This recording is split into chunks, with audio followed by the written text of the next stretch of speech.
No.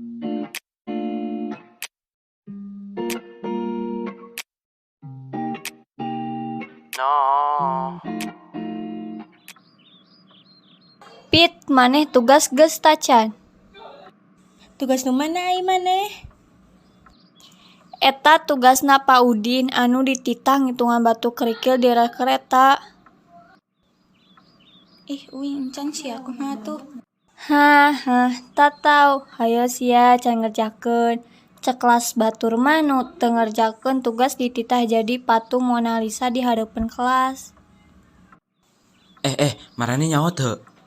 Maneh mah mun asup teh assalamualaikum boh naha. Ya maaf atuh.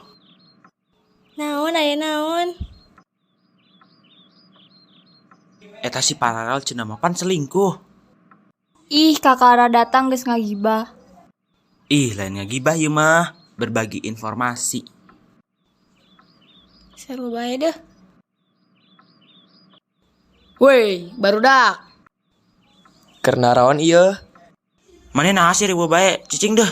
Itu main game bae atau ngagibahkeun awewe deh. Hatur nuhun idena, Bray.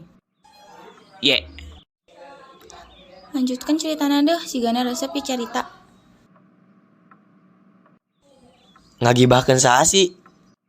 Kepo maneh mah. Assalamualaikum, Bray. Aya naon yeuh ribut-ribut?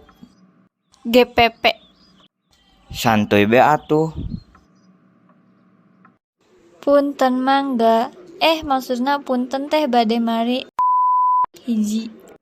Tong disensor-sensor segala neng, riweuh ngadengena. Hampura atuh neng siga merek masker bae. Poe mimiti suga neng.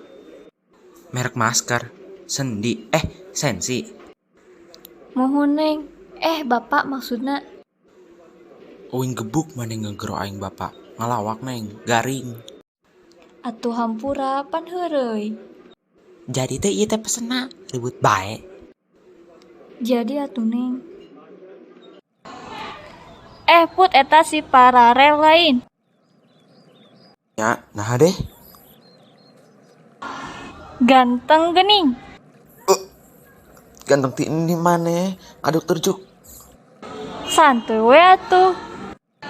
Hayo sia ngagibahkeun naon? Nyong mangkau tong ngagetkeun bisa teu sih? Hehehe, hampuranya.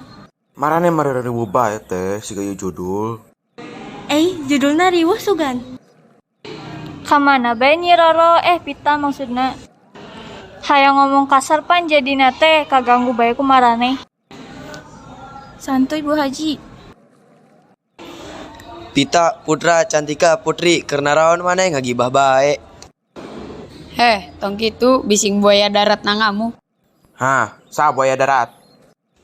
Hadeuh, tupan ngamuk.